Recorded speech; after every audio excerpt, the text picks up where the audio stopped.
Welcome to the Mass Journal. I'm the Masses, and this is my trading journal based on my trading experiences, my trading vision, and the motto is improvement, maintenance, and victory. Today is day 16, and we want to talk about time. The reason you give yourself time in the market, excuse me, this is going to be a very short video. To judge a real price, here's the thing. Quant traders make hundreds of millions of dollars within seconds. But when you put that on a data management metric, it's inefficient, especially if you put it over a period of time. From a perspective of funds, it makes sense. It covers up the entire 12 months. But from the perspective of economy, it doesn't make sense. Could we say it's illegal? Could we say it's wrong? Maybe. You know what I'm saying? It's probably illegal.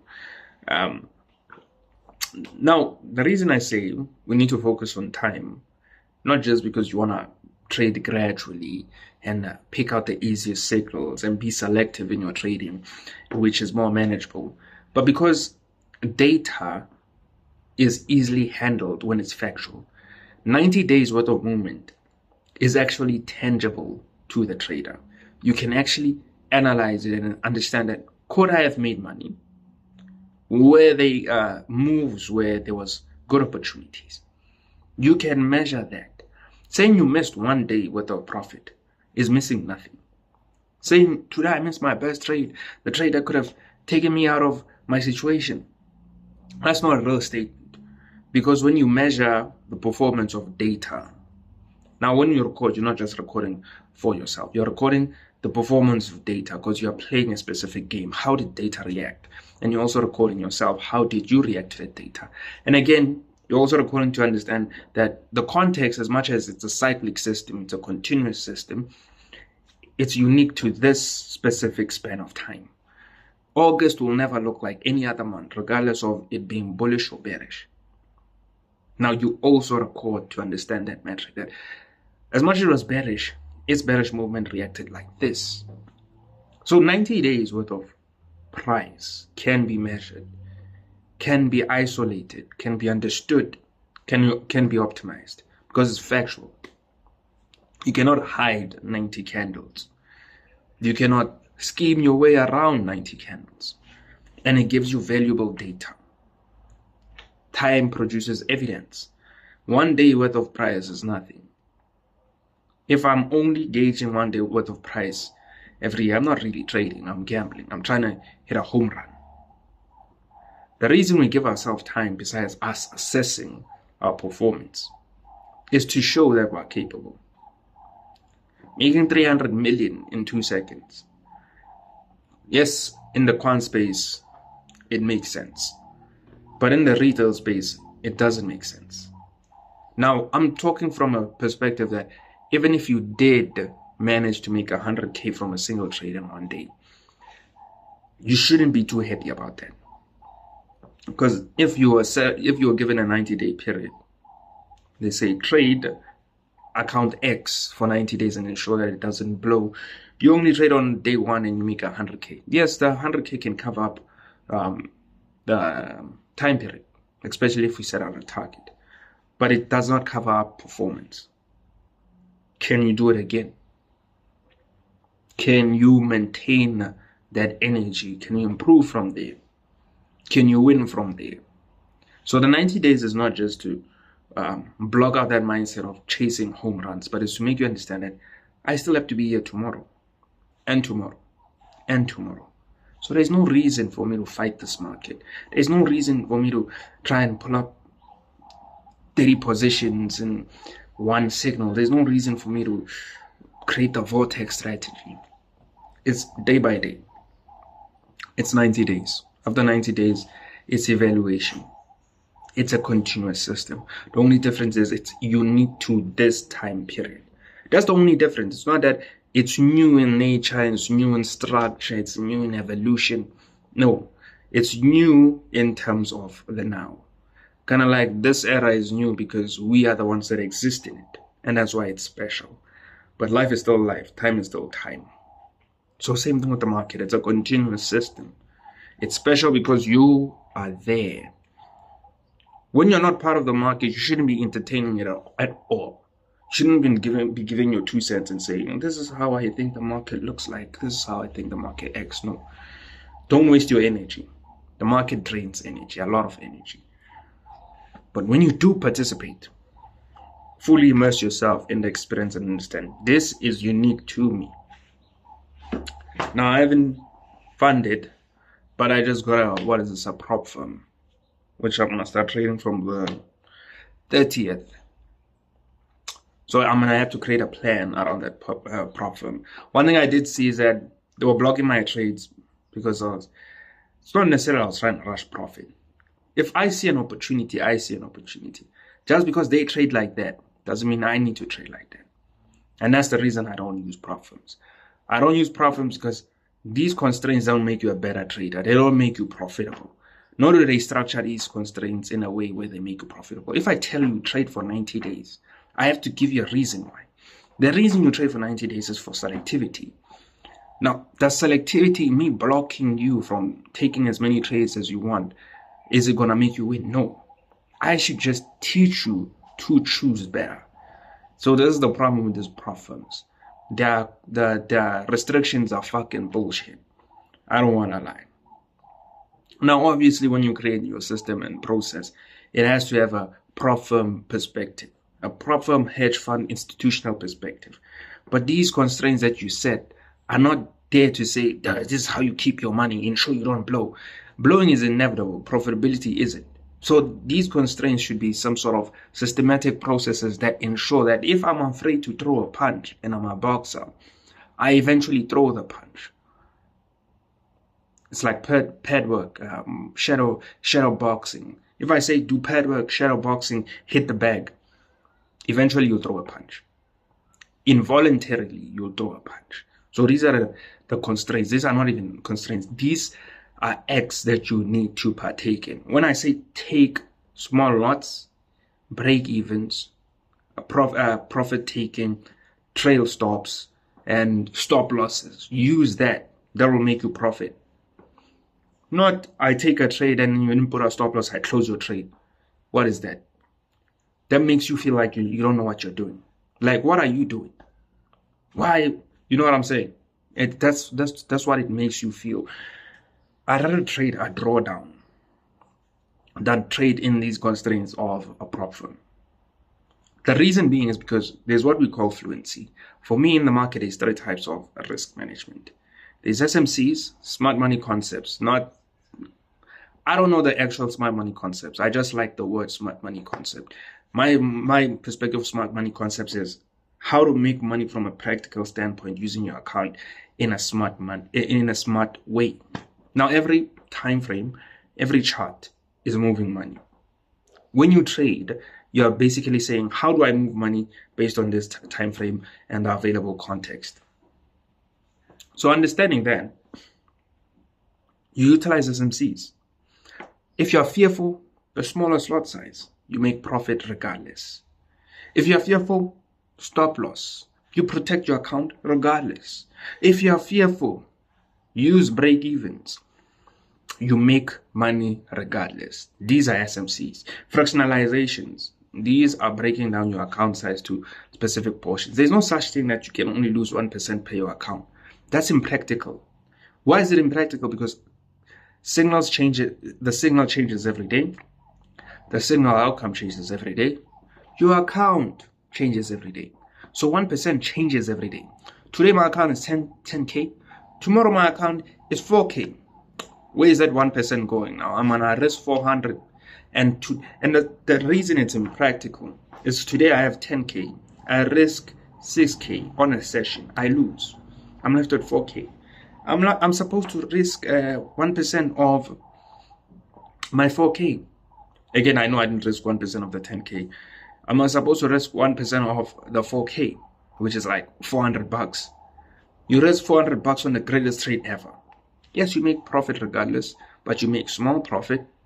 And that's the problem when it comes to a lot of traders. They try to be trapped too much in their process, thinking that they're going to make big money eventually. You don't make anything eventually in trading.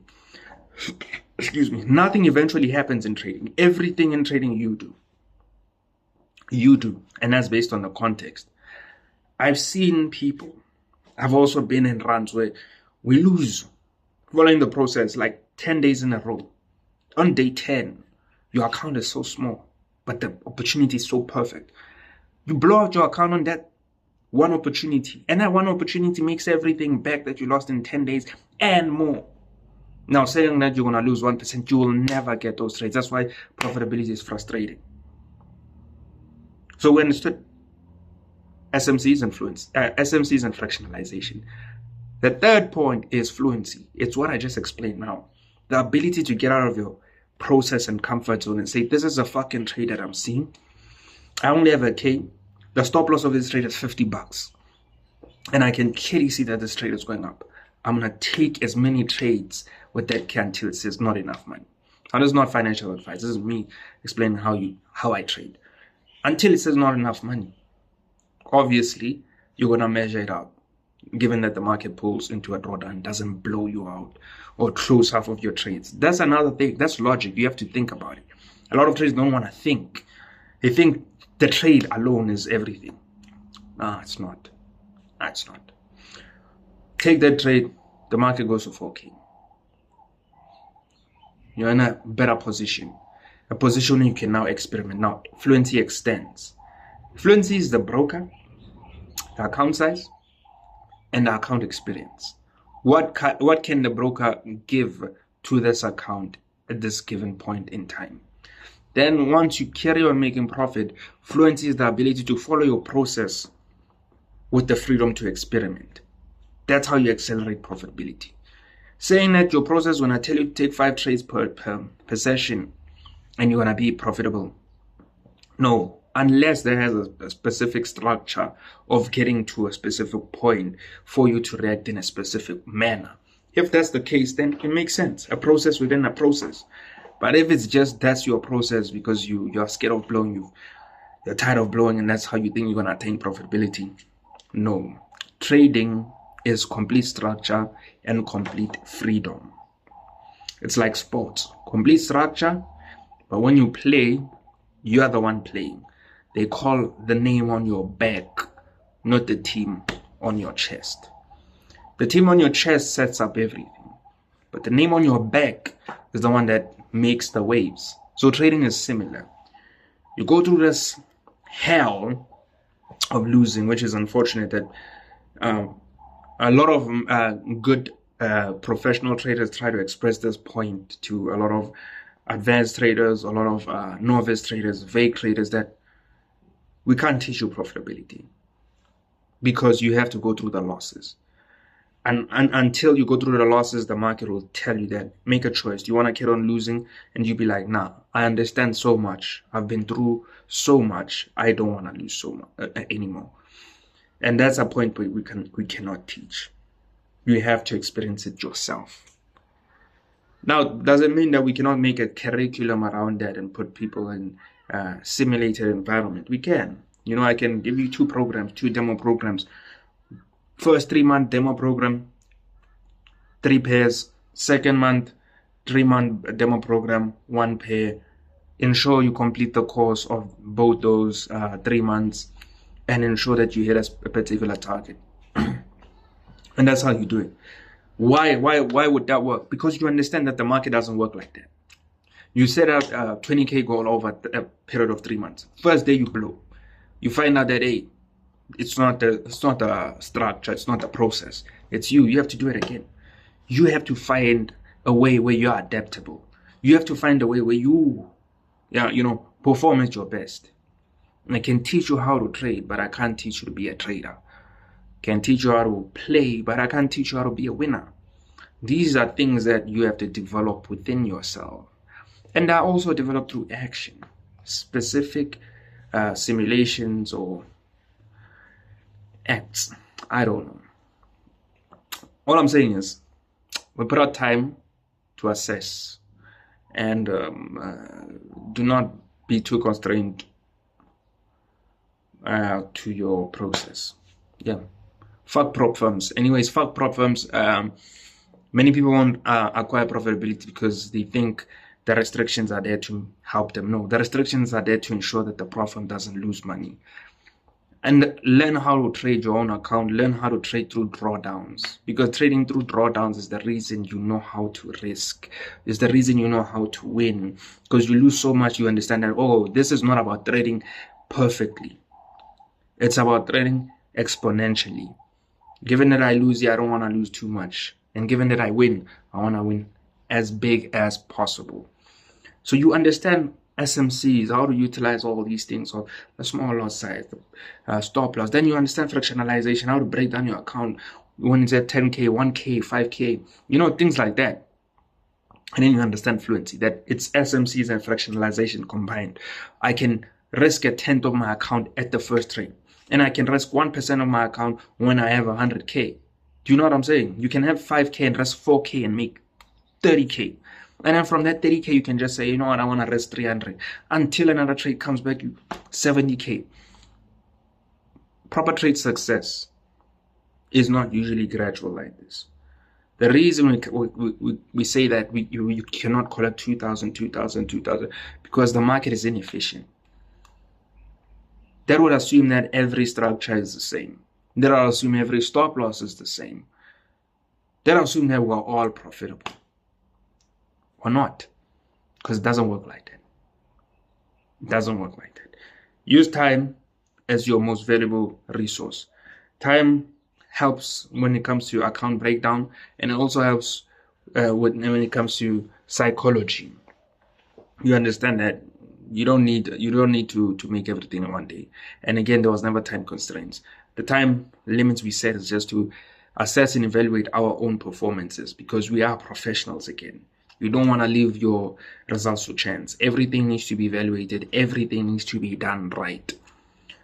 My dad always says this: you either do it right or you don't do it at all. And that's the perspective of it. In trading, you either do it right or don't do it at all. Now, there's no blueprint. The only blueprint is the one that you create. Now, does that mean you don't listen to people? No.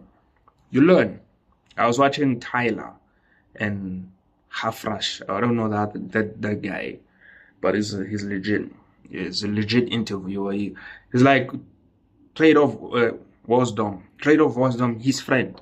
Yeah, we're watching that. But yeah, Tyler is a legit trader. Shout out to Tyler. And that's basically what it is. You better listen to that podcast. That's real trading. None of this. If it has too many rules, it's probably not successful. That's one thing I can tell you. I went into a mental crash because of attempting a trade process that has a lot of rules. The reason I went into a mental crash is because when you set out rules, you set them out as definite. You don't set them out as flexible. You don't set them out as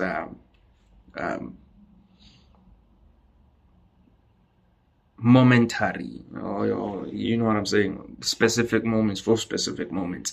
Anyways, I don't feel like recording. I don't feel like making a video, but it's part of the process. I'm only doing this for 90 days, so who gives a fuck? I do. So it's basically that. So you also set time constraints. I was reading this other thing called is it the Eisenhower effect? I don't know. I need to start putting out these effects, Dunning-Kruger and all that. And the Eisenhower effect, I don't know, but they say put out a calendar and take out the work. Day 1, take it out. Day 2, take it out. You actually find out that you don't really necessarily need to do that much to have a progressive day. You don't really need to focus on many things to have a good life, a healthy perspective. I take a voice note, a 10-minute voice note before I record, and then I record, and I watch my recording, and then I post. From there, I go through my journals, train. Am I going to train today? I don't know. I haven't been feeling motivated to train. There's no reason behind it. There's no passion behind it. So yeah, that's a problem with me. I'm too robotic now when it comes to things, and it's like, it's fucking bullshit. Anyways, the motto is improvement, maintenance, and victory. Again, take it easy on yourself. Trading is not that deep. It's specific to you. So if you try to isolate yourself in your mind mentally and say, okay, it's not that deep. It's based on me. We all receive the same thing. It's about how well I can perform from the now until my intended goal. You'll be cool. Then record your performance, get the feedback, improve where you need to improve, and then take it as slow as possible again when you do attempt. Just because you've gone through your feedback and you understand what you need to optimize doesn't mean you need to work as hard as possible. Take it easy. Take it easy. When I say take it easy, like if I have 90 days, and good advice, wrong person, because I blew 2 accounts already, and I'm busy giving advice here. Take it as easy as possible. Forget your situation. Trading is not situational. It's a game. When you play poker, you don't think about how you suffer at home. When you play football, you don't think about how you're suffering at home. Maybe when you're fighting, yes. But in terms of trading, your competence is what's merited. So you need to just be competent. Can you do what you're saying that you want to do? It's all about what you can do. Not what you know, not what you believe, what you can do. But what you know and what you believe plays a significant role in how you receive things. Otherwise, the motto is improvement, maintenance, and victory. It is possible.